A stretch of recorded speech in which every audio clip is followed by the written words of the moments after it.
l'un des conflits les plus meurtriers de notre histoire. La France, à elle seule, aura perdu 1 400 000 de ses soldats et 300 000 civils. On y compte plus de 4 millions de blessés. Et pour l'heure, la vie se déroule dans l'indifférence des événements à venir, parce qu'il faut d'abord penser au quotidien. Chez nous, la moisson a été ramassée depuis longtemps. Les vendanges sont faites. Chacun se prépare à affronter l'hiver qui arrive. L'école publique doit encore combattre pour être laïque et obligatoire.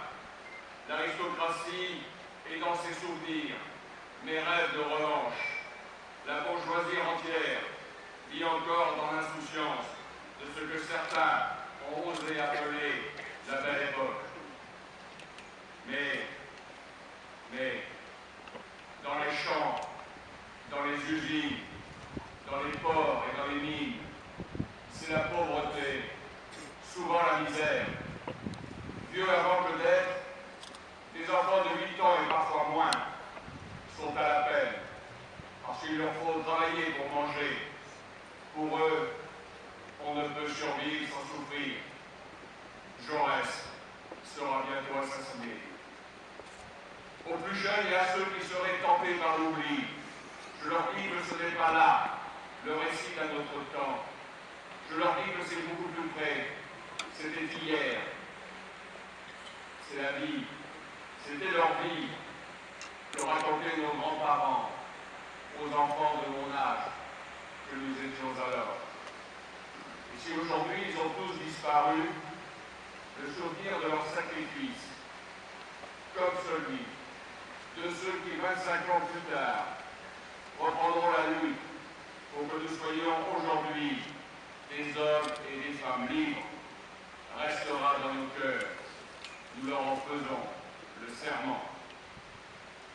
En cette commémoration de l'armistice du 11 novembre 1918, l'hommage rendu à tous ceux dont les noms sont inscrits en lettres de sang et l'affirmation authentique d'un devoir de mémoire qui refuse le déshonneur quand d'autres s'abandonnent à la défaite.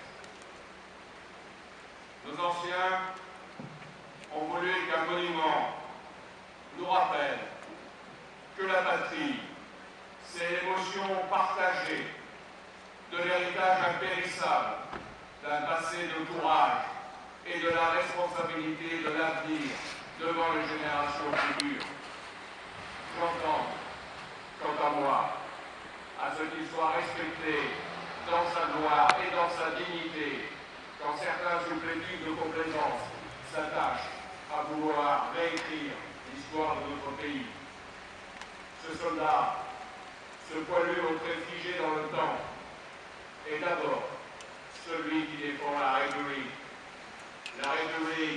d'une nation fière d'éclairer le monde de ses valeurs de liberté, d'égalité et de fraternité, alors que l'Empire germano-prussien, allié aux monarchies d'Europe centrale, voulait nous ramener d'un trait de sabre à une vassalité d'Ancien Régime.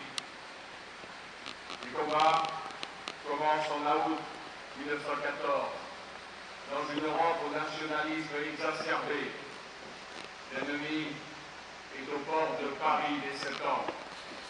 Il sera arrêté et repoussé après plus de 4 ans d'une guerre sans merci, sur terre, dans l'enfer des tranchées, mais aussi dans les airs et sur mer. Il est défait et capitule très exactement, voici 95 ans, à la 11e heure du 11e jour du 11e mois. Parce que la faiblesse est la voie du déclin et que la France n'a pas vocation à se soumettre. Aujourd'hui, les hommes et les femmes de notre pays sont engagés dans les pas de leurs aînés sur les théâtres théâtre d'opérations extérieures pour nous protéger des menaces d'un obscurantisme conquérant. À leur côté, nous pleurons leurs morts, nous soutenons leurs blessés, nous pensons à eux et à leurs familles.